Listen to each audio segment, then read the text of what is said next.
L'entrepôt du bricolage de Saint-Jean-de-Moiran, Échirolles-Comboire, Saint-Martin-d'Air vous présente Si on parlait. L'entrepôt du bricolage, l'esprit entrepôt, ça change tout. Avec Gilles Trignard Résidence, vous êtes confortablement installé pour regarder Si on parlait.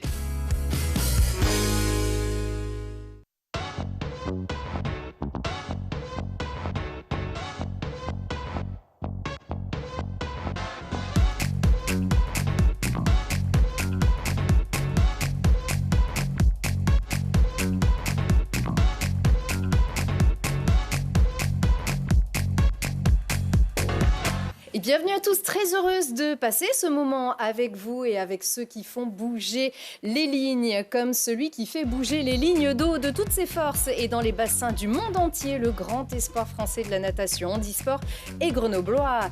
Ils apaisent les douleurs et ils boostent le moral et ils font parfois reculer la maladie par le rire des enfants plus précieux que jamais à l'hôpital. Et ils font rire, danser, chanter, ils régalent, ils colorent, ils font bouger tout un territoire avec un festival complètement débridé, décalé, poétique, tendre et audacieux.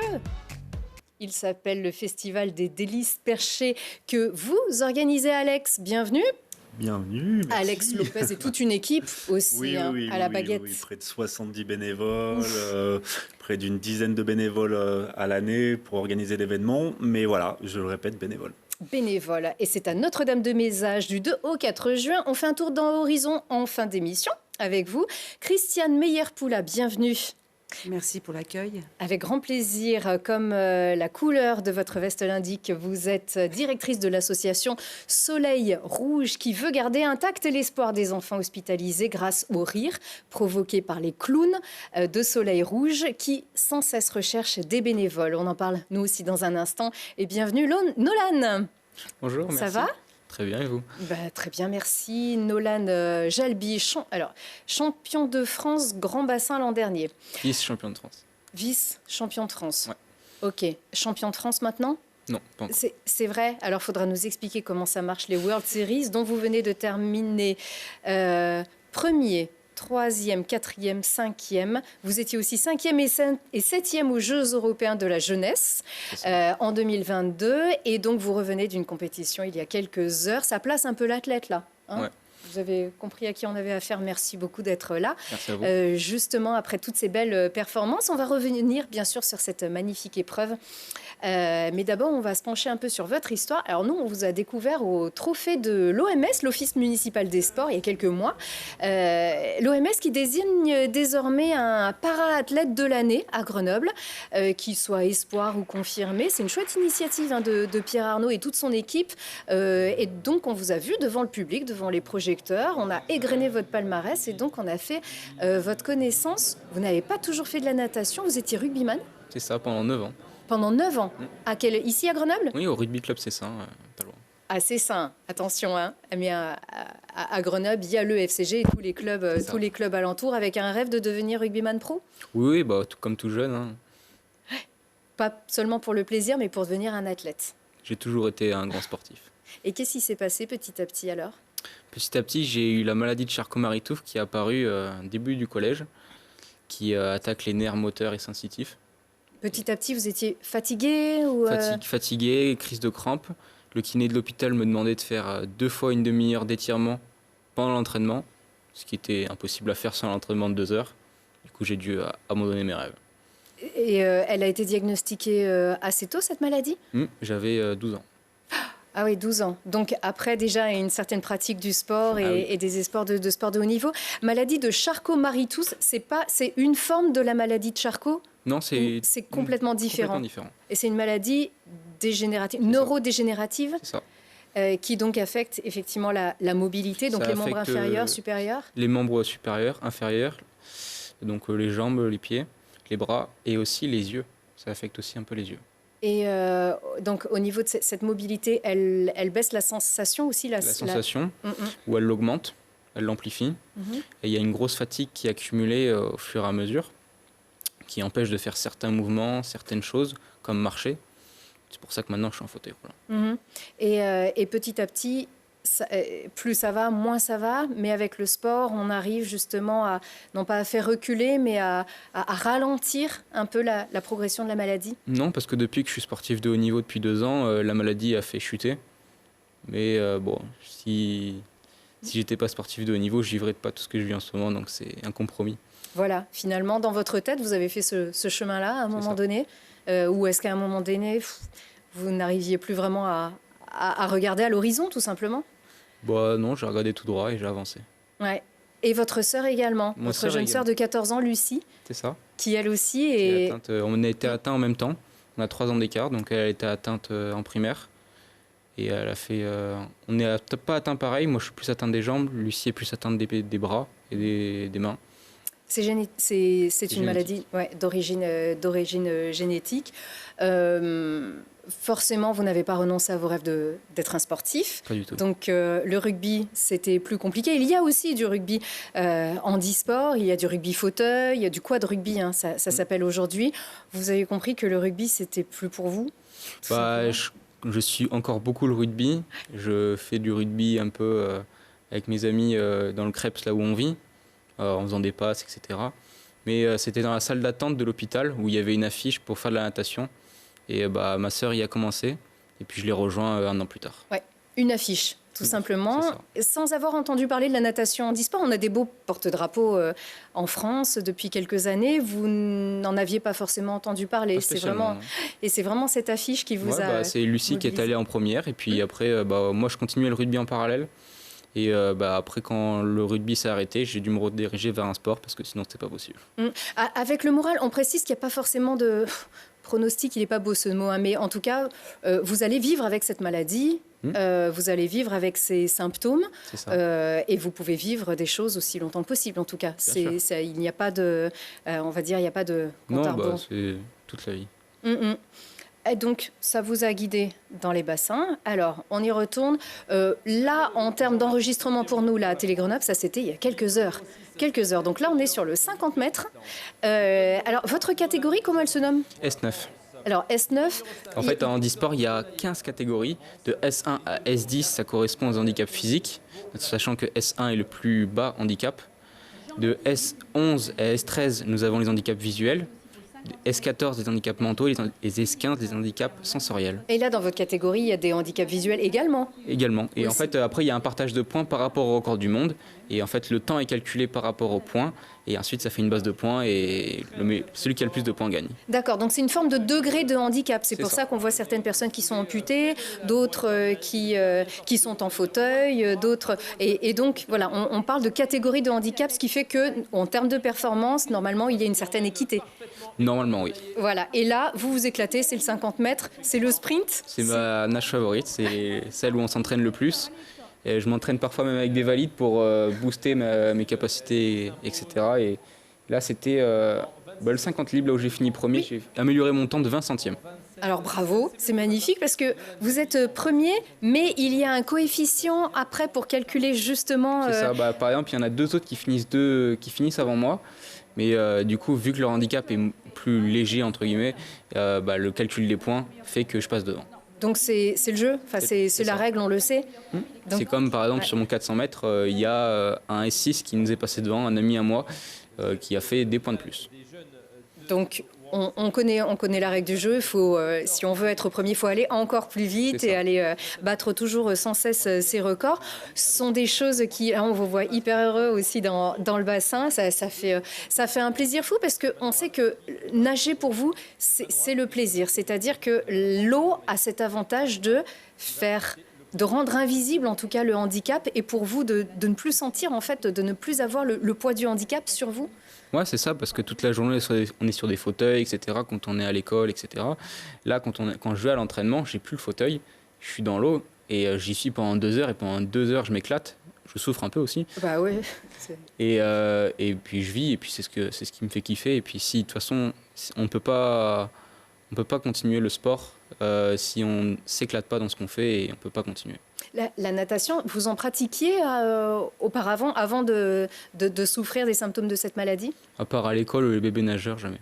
Oui, C'était pas quelque chose que vous aimiez en J'ai particulier? toujours aimé l'eau, mais sans m'y intéresser à la compétition. Parce que c'est dur aussi, la natation fait travailler Ah, beaucoup de... C'est tous les muscles du corps. Eh ouais, ouais, ouais. Et rien ne vous arrête, donc vous avez dû apprendre aussi, puisque c'est pas seulement nager, il y a des gestes, la natation, ça reste aussi très technique, ça reste physique évidemment, avec beaucoup d'endurance, avec beaucoup de puissance, mais c'est aussi très technique. Bah, je suis parti de zéro. Je suis parti de zéro il y a 2 ans, et puis mon coach Fabien Maltré, on a travaillé là pendant 2 ans pour arriver là où on en est aujourd'hui, et puis il y a encore beaucoup de choses à apprendre pour les tutoyer les sommets. Et ici à Grenoble Il y a Vichy. et à Vichy, parce que donc Vichy aujourd'hui, vous êtes donc à cette académie Philippe Croison, du nom de son créateur, donc qui est amputé, en tout cas qui est amputé des 4 membres, voilà, et qui cumule toujours des records toujours bien sympas aussi, et qui a beaucoup d'humour et beaucoup d'esprit, voilà. Mais depuis combien de temps vous êtes là-bas? Depuis à peu près 2e année. 2 ans, ouais. À Grenoble, il n'y avait pas de structure suffisante pour... Non, c'était que des structures valides. L'Académie Philippe Croison, c'est la seule structure, c'est le seul centre de formation en France pour les sportifs nageurs handicapés. Donc, il vous fallait justement un institut qui soit dédié spécialement. On sait qu'ici à Grenoble, notamment à Échirolles aussi, on a l'exemple ici à Grenoble de David Spétanine qui a cumulé beaucoup de victoires et de titres, qui peut s'entraîner ici, près de chez lui. Vous vouliez aller plus loin et vraiment dans une structure spécifiquement dédiée? On ne connaissait pas beaucoup le NC Alpes à l'époque, et du coup, cette académie qu'on croisait pendant les compétitions, on était allé les voir, etc. Et on les a découverts, et puis on l'a essayé, et puis j'y suis allé. Et ça a bien fonctionné. On parle toujours d'objectifs, on parlait d'horizon tout à l'heure. Là, on vous voit sur le 400. 400, c'est long, hein. Ah oui. Vous êtes plutôt, vous, dans la puissance et l'explosivité plutôt que dans l'endurance? C'est ça. L'endurance fait partie des points noirs de la maladie. On n'a pas beaucoup d'endurance, qui entraîne une fatigue, et c'est pour ça que le 400, c'est difficile. Mais là, sur celui-ci, vous en êtes super bien sorti. Et vous l'avez remporté d'ailleurs sur la ligne, alors que vous étiez toujours devancé par un de vos compatriotes, d'ailleurs aussi. Donc le mental joue énormément, j'imagine. Ah oui. Surtout qu'à chaque fois qu'on faisait la culbute, c'est le virage à chaque mur. Il avait 2 mètres avant moi, et j'arrivais toujours à chaque fois à le remonter, etc. Et puis il y avait une ambiance, je pense que c'est la meilleure course que j'ai faite dans le week-end. C'était à Limoges, hein? C'était à Limoges, c'est ça. Et sur la ligne, finalement, vous l'avez coiffé. Ça s'est joué à 10 centièmes. Donc ça vous apprend beaucoup de choses aussi sur l'avenir. Tout est toujours bon à prendre. Ça veut dire que Paris, c'est en 2024, c'est l'an prochain, vous aurez 18 ans. C'est ça. C'est jouable? Ça va être compliqué parce qu'on met 4-5 ans, voire 8 ans à former un athlète de haut niveau, mais rien n'est impossible. Certains, parfois, créent bien des surprises aussi. Exactement. Et vont toujours un peu plus vite que la musique. Ça veut dire que vous partagez vos études, la natation, la préparation physique, mentale aussi. Tout est prévu dans cette... On a un emploi du temps très chargé. Déjà 16 heures d'entraînement par semaine, avec 2 heures de musculation comprises. Et on a entraînement de 7h à 9h. On a la journée de cours lambda. On termine à 15h. Et à 15h30 jusqu'à 17h30, on a 2 heures de natation encore. Et puis ensuite, on a l'étude, l'école, le soutien, tout ce qu'il faut pour mener à bien le double projet. Et ça se passe bien. Vous espérez être... On n'est pas professionnel de la natation aujourd'hui. Est-ce que vous envisagez quoi comme métier? C'est quoi votre rêve? Plus tard, je voudrais devenir journaliste sportif. Bien, on reste en contact? Bien sûr. C'est chouette ici, hein. Franchement. Et vous connaissiez le Soleil Rouge alors ou pas? Bien sûr. Oui, vous avez eu à faire assez... Déjà quand j'étais au rugby et quand je me blessais souvent, le soir aux urgences, je les voyais beaucoup. Mais c'est plus ma sœur qui a eu à faire. Vous aviez eu des blessures graves au rugby? Des blessures, des petites blessures. Ouais, mais quand même, il n'y a pas de... La clavicule. Et ouais, et quand on est petit, c'est vrai que c'est important d'avoir un soutien aussi comme le vôtre. Et puis d'avoir des rêves. Alors, moi, par exemple, je rêve aussi d'aller à Tahiti. Hein, mais j'ai encore jamais eu ce bonheur. Vous, c'est fait. Alors, pas de la manière la plus reposante. Vous avez relié c'est Tahiti à Moorea, qui est probablement une des plus belles îles de l'archipel. Ça représente combien de 27 km en 7h37 avec des relais d'une demi-heure chacun. Une demi-heure. Un souvenir fabuleux ou Ah oui, c'était éprouvant? Les deux. C'était vraiment incroyable. On faisait des relais à 2 et on avait des nageurs valides tahitiens avec nous, on avait tout un encadrement. C'était vraiment incroyable. Et comme vous le disiez, en fait, le sport et la natation handisport vous permet cette vie nouvelle qui n'aurait peut-être pas été cette vie sans la maladie. En fait, finalement, vous transformez cette maladie en opportunité de vivre des choses plus intensément. J'aurais jamais vécu ça si j'étais pas tombé malade, ça c'est sûr. J'aurais peut-être vécu dans le rugby, mais pas autant. Je serais pas parti à Tahiti, ça c'est sûr. Et le sport vous aide aussi dans le quotidien. Ça forge le mental, c'est l'école de la vie. C'est sûr. On vous retrouvera sur des Olympiades. Allez, Los Angeles tous les deux, avec Lucie, avec votre sœur. Ah oui, ça Los serait Angeles, chouette. c'est dans ligne de mire. Ouais, on fait un coucou à votre maman, elle est derrière vous. Hein. Voilà, Céline, bravo. Et je crois que le meilleur est à venir, évidemment, avec vos enfants. Merci beaucoup, Nolan. Merci à vous. On va rire encore un peu, parce qu'on sait que c'est important quand même. Hein.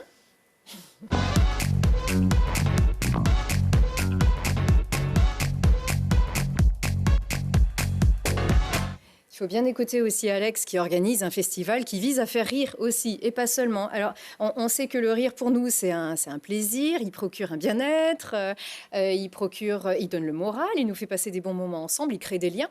On ignore encore, beaucoup ignorent que le rire oxygène l'organisme, il apaise, il réduit les tensions musculaires, il masse les côtes et il fait travailler le diaphragme, ce qui permet aussi de purifier un peu, d'évacuer ce qu'on a dans les poumons. Et bien sûr, il donne le moral. Il rend le moral, il apaise les angoisses et ça, c'est très important. Dans la mesure où il apaise aussi la douleur physique, psychique, il contribue effectivement à ce qu'on puisse voir la vie en rose au moins le temps du rire. Et c'est la raison d'être des clowns professionnels qui interviennent en pédiatrie à Soleil Rouge oui, parce et que qui sont formés à ce métier. Mais pour les enfants, c'est encore plus important pour les enfants. Ils interviennent exclusivement à l'hôpital Croupe-l'Enfant, donc en pédiatrie au CHU Grenoble-Alpes. Et peu de gens savent qu'il y a plus de 9300 enfants qui sont hospitalisés en pédiatrie chaque année, court, moyen et long séjour. Et les clowns hospitaliers de Soleil Rouge sont formés. Ils s'entraînent régulièrement toute l'année pour être au top de leur performance, dans la mesure où ils s'adaptent à la fois à la relation tripartite enfants, donc enfants-patients, les parents, les proches qui sont présents au moment des soins et les soignants. Et ils permettent à ce triptyque de se ressourcer dans les moments de tension, de douleur psychique ou physique et puis de fatigue. Donc d'ailleurs, cela a permis d'alimenter notre credo qui est un enfant qui rit augmente ses chances de guérison, et certaines études scientifiques et médicales peuvent attester, mesurer et mesurer le poids du rire, du moral, de la santé mentale sur le processus de guérison et la volonté de vouloir guérir. Et rire, c'est aussi dédramatiser, même au quotidien, dans une situation difficile. Le rire apaise les tensions, même, et pas seulement les tensions physiques, apaise les tensions. Et lorsqu'on est atteint d'une maladie, dont on peut parfois succomber, quand il faut se battre, c'est un séisme intérieur et un séisme pour l'enfant, pour la famille, et la présence d'un clown vient dédramatiser cette situation et aérer les esprits. C'est aussi ça la grande puissance du clown. Certains l'associent à un certain pouvoir magique, mais il y a de magie que la puissance de la compréhension que chaque instant, tant qu'il y a de la vie, les clowns se plaisent à le dire, tant qu'il y a de la vie, eh bien, il faut profiter au maximum de chaque instant de vie. Donc, jusqu'à la fin de vie, ils arrivent à trouver un interstice où il y a encore de la poésie, une source d'émerveillement, de joie. Et ils s'adaptent, que ce soit avec un bébé en réanimation, un prématuré, un enfant qui est en train, dont le pronostic vital est engagé, un enfant qui va subir des soins intrusifs douloureux. Ils arrivent à trouver le moyen d'entrer en relation avec cet enfant, avec le soignant qui est le proche, avec les parents qui sont là, pour instaurer une improvisation, un spectacle, une performance sur mesure qui, par la voix, par la gestuelle ou simplement par le regard, en fonction de l'état de fatigue et de la pathologie de l'enfant concerné, ils arrivent à instaurer un système de communication qui fait qu'ils créent de l'évasion. Et c'est par cette source d'évasion, d'émerveillement, qu'ils arrivent à mener le patient vers le rire, vers On n'a plus peur. On n'a plus peur et de à ces le lieux. soulager, à l'éloigner de la douleur et de l'inquiétude et de l'angoisse. Oui, puisque la couleur, le côté loufoque et cocasse va complètement va transformer ce lieu, cette chambre d'hôpital, va transformer le rôle du docteur aussi. Finalement, c'est tout un imaginaire que les enfants, les très jeunes enfants, se créent grâce à ces clowns. La puissance du clown professionnel, c'est qu'il considère l'enfant patient comme un enfant tout simplement. Que l'enfant soit malade, en situation de handicap, qu'il sorte du bloc opératoire ou qu'il soit en salle d'attente préopératoire, il ne s'intéresse pas au patient, il s'intéresse à l'enfant à part entière. Parce qu'il sait que l'enfant, quand il est face au clown, c'est le seul moment où il a l'autorisation de dire non. Donc l'enfant peut s'amuser à dire non, je ne veux pas te voir. Peut-être pas maintenant, pas tout de suite. Et cette puissance de l'instant, toujours, cette puissance de la relation, où l'enfant, il redevient enfant le temps de l'interface avec le clown, c'est ce qui fait toute la magie de leur interaction et des bénéfices de leur intervention. Oui, et donne aussi un but pour les jours qui arrivent. Souvent, on va créer de l'attente quand on a créé ce moment, et ce moment qui est délicieux à vivre avec les clowns. Voilà, il y a aussi cette hâte du lendemain qui est très importante pour eux. À tel point Le que projet. les parents qui accompagnent les enfants en soins, soit en soins courts, moyens ou longue durée, savent que tous les mardis, tous les jeudis, 52 semaines par an, à l'hôpital Couple-Enfant, les clowns sont là. D'ailleurs, leurs programmes d'intervention sont inscrits. On sait exactement dans quel service ils vont pouvoir intervenir. Et les parents, ils disent plus aux enfants, viens, on va à l'hôpital mardi. Ils disent, on va voir les clowns. Ça change toute l'approche, forcément. Et voilà. Nolan, vous vous en souvenez de ça, de cette approche que vous aviez quel souvenir ça évoque? C'était quoi pour vous, ces clowns? Je me rappelle qu'ils faisaient des tours de magie. Puis c'est tout. Il me semble que je les avais eu qu'une fois, c'était aux urgences. Ils faisaient des tours de magie avec des gobelets. C'était ça. Après 4 heures d'attente aux urgences, ça faisait du bien. Ouais. Parce que pour certains sont dans un état psychique tellement affecté, tellement atteint que peut-être qu'on n'a même pas envie de se faire embêter. Et petit à petit aussi... Ils arrivent à se faire accepter, voire aimer. Et beaucoup d'enfants qui sont régulièrement à l'hôpital ont la carte postale avec le portrait de leur clown préféré et disent « moi, c'est Pépita que je veux voir, moi, c'est...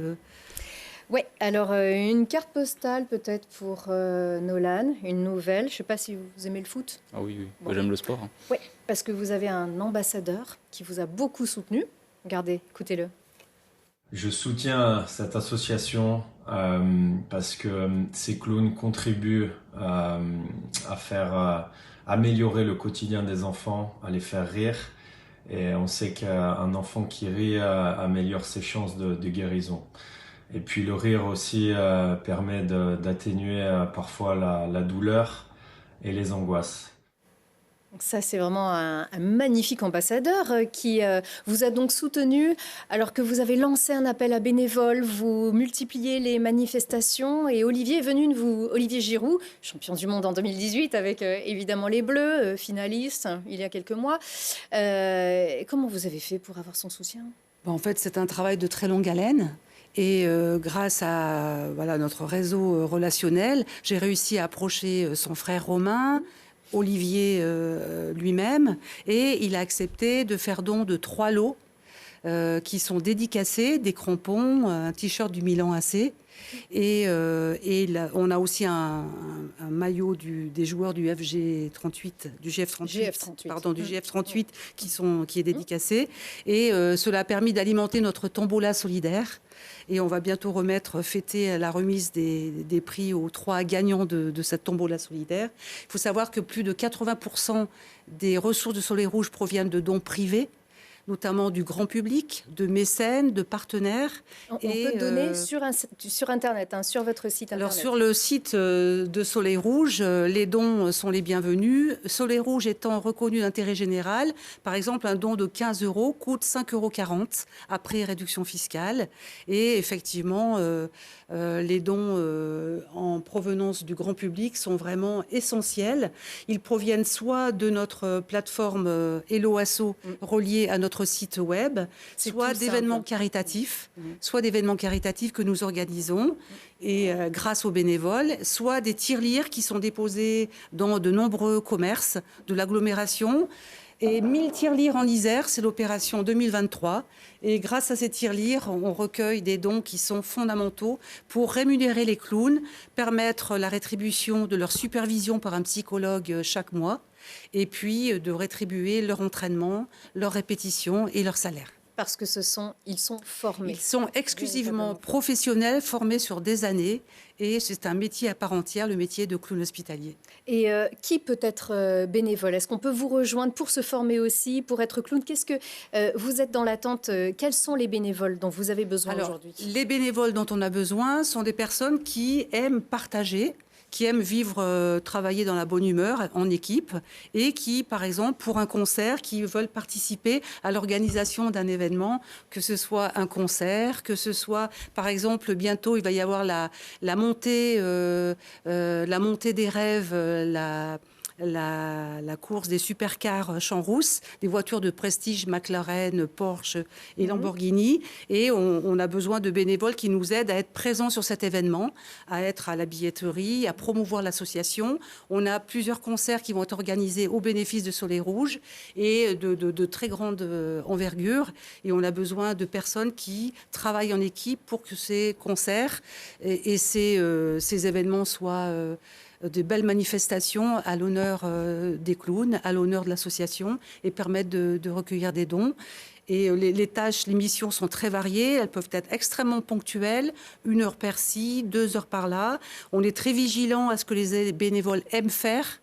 Et on a vraiment besoin de tout type de compétences, y compris, par exemple, bénévoles qui voudraient nous aider à être encore plus performants sur les réseaux sociaux, puisqu'on est présent sur différents réseaux, Facebook, LinkedIn, dans la Instagram. gouvernance aussi, c'est ça. Voilà. Et dans la gouvernance, on a déjà une belle palette de bénévoles, dont France Lamotte qui est présente ici.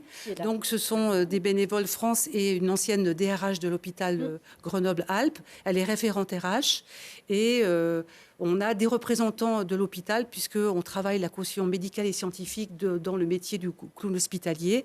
Et on a besoin de bénévoles pour aider aussi, par exemple, notre trésorier qui est très impliqué et qui a besoin de dormir et de se détendre aussi. Bien sûr. Voilà. Bien sûr. Donc, les missions sont très variées. Voilà. Merci à vous d'ailleurs pour votre venue ici aujourd'hui. Voilà.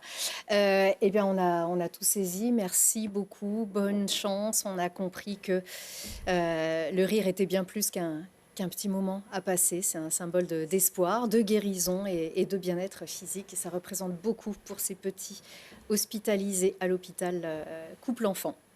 Merci beaucoup. On continue de rire encore un petit peu avec vous tout de suite.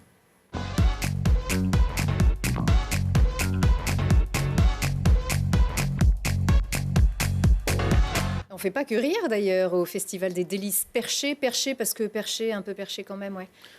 Vous pouvez l'entendre comme vous voulez, on ne met pas de limite à ce terme-là, on n'est pas si perché que ça, mais on essaie de proposer des idées farfelues, on va dire. Ouais. Alors, des clowns, des danseurs, des buffets, des marionnettes et même des drag queens.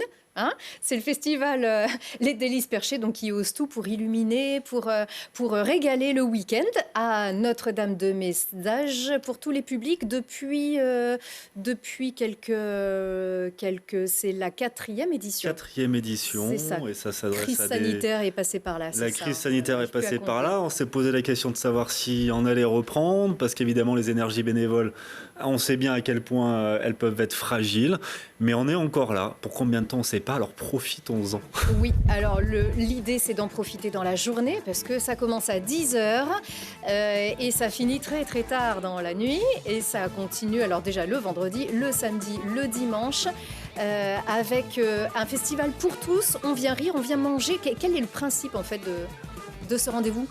Le principe, il est de se retrouver, autour d'un lieu qui est celui d'une chapelle du XIIe siècle, une chapelle désacralisée, et qui nous offre déjà un décor naturel qui est complètement magique. Donc c'est à Notre-Dame-de-Mézage, à côté de Visil, à peine 5 minutes en voiture. Et voilà, ce cadre-là, il nous offre la possibilité de nous poser le temps d'un week-end. Nous, notre volonté, elle est simplement que les gens puissent se croiser, et puis finalement, un petit peu comme tous autour de cette table, je crois qu'on est un peu tous maintenant dans des recherches de bonheur au quotidien dans nos vies, et on essaie à travers cet humble événement de pouvoir apporter ça, le temps d'un spectacle, le temps d'une rencontre, le temps d'un lâcher-prise, de créer ce moment-là, quoi. Donc ça démarre le vendredi avec un cabaret-spectacle et un repas-spectacle même, c'est-à-dire que les gens seront invités à venir prendre un repas en découvrant un spectacle, et puis on enchaîne avec le samedi et le dimanche des spectacles et des concerts un petit peu tout le temps. Et pour faire du bien et se faire du bien, quelles que soient les générations, il y a beaucoup de poésie qui est apportée dans la programmation ici cette année, avec Harpe volante, par exemple. C'est lourd une harpe, hein. Celle-ci, elle vole. On voit aussi des dessins qui s'animent un petit peu sur le principe des ombres. Vraiment beaucoup de poésie, ça c'était important aussi. C'est hyper important, on a cette sensibilité. Alors, il faut savoir que nous, on apporte vraiment beaucoup d'importance à la qualité des spectacles. Ce qu'on souhaite, c'est pouvoir créer chez le spectateur une émotion. Alors la poésie, ça en est une, parmi tant d'autres. Vous pouvez aussi peut-être vivre des moments de peur, des moments de rire importants, mais en tout cas, ce qui nous importe, c'est de ne pas rester figé face à une émotion qu'on essaie de faire émerger. Le burlesque, il n'y a pas forcément la peur, mais il y a forcément de la tristesse. Hein. Le burlesque, on rit d'une situation un peu loufoque. Là, vous avez un clown qui se fait mal. Alors...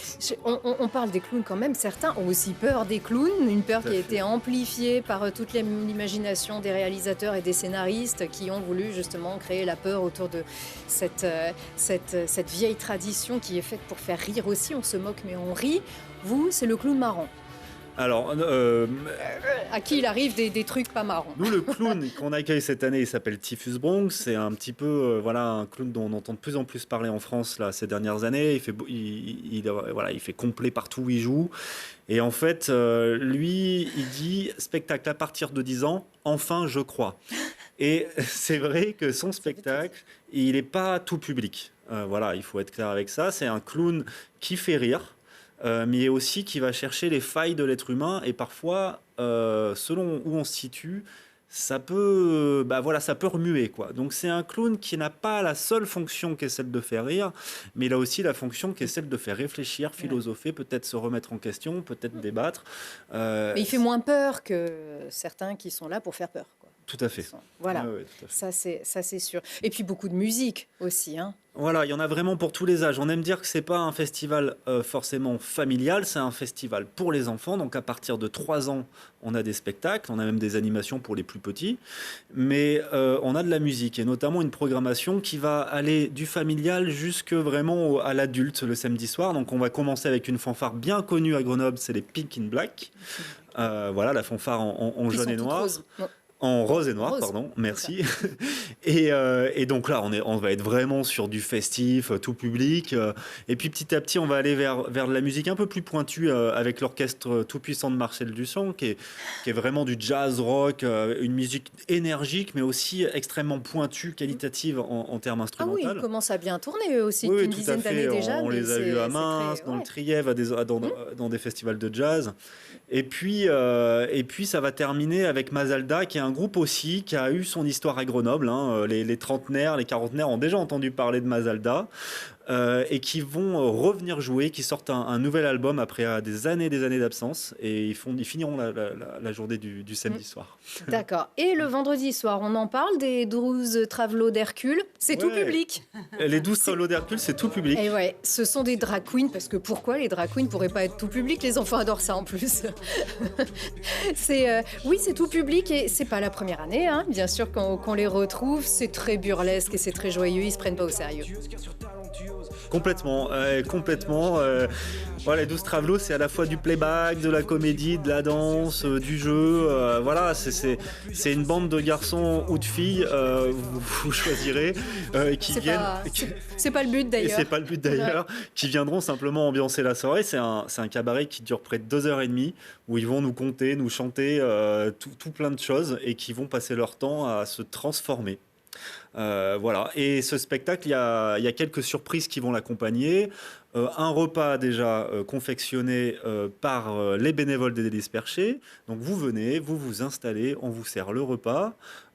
Vous avez la possibilité de rêver avec les 12 Travelots d'Hercule qui vont nous enchanter toute la soirée. Et puis il y aura aussi des surprises, peut-être de la magie, peut-être du cirque qui vont venir montrer tout ça. Faut pas trop en dire. Mais on mange, et on mange bien. Ça aussi, ça fait partie intégrante de ce festival. Oui, complètement. On essaie vraiment, ça s'appelle les Délices Perchées, hein, donc c'est aussi l'idée de pouvoir être gourmand et de pouvoir proposer des saveurs avec des produits locaux. Hein, donc tout ce que vous pourrez trouver sur le site viennent de producteurs locaux. Donc ça, c'est effectivement très, très important. C'est quand même beaucoup de boulot pour animer ce site. Hein, on l'a compris que c'est un site aussi patrimonial et qui va complètement se transformer et se colorer à votre initiative. Rappelez-nous combien de bénévoles vous êtes ? On est près de 70 bénévoles. Ouais, 70 bénévoles. Et peut-être d'autres aussi qui vont vous rejoindre à notre appel. Donc c'est vendredi, samedi, dimanche, donc du 2 au 4 juin et l'année suivante, bien sûr. On l'espère. On l'espère, rien n'est jamais sûr. En tout cas, merci aussi de faire du bien. Hein. C'était une émission qui était vraiment dédiée au rire et aux abdos qui travaillent fort. Le rire fait travailler les abdos, Nolan ? Bien sûr. En tout cas, un grand merci. Et puis, on touche du bois pour l'an prochain. Et puis pour Los Angeles aussi dans 5 ans. Ça arrive vite. Hein. Merci beaucoup, Nolan Jalbi. Merci beaucoup, Christiane. Et merci, Alex. Merci encore à vous tous de votre fidélité. Et à très vite.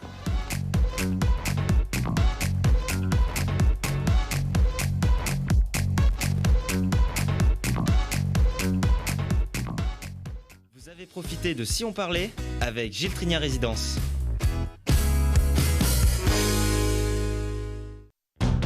L'entrepôt du bricolage de Saint-Jean-de-Moiran, Échirolles-Comboires, Saint-Martin-d'Air vous a présenté Si on parlait. L'entrepôt du bricolage, l'esprit entrepôt, ça change tout.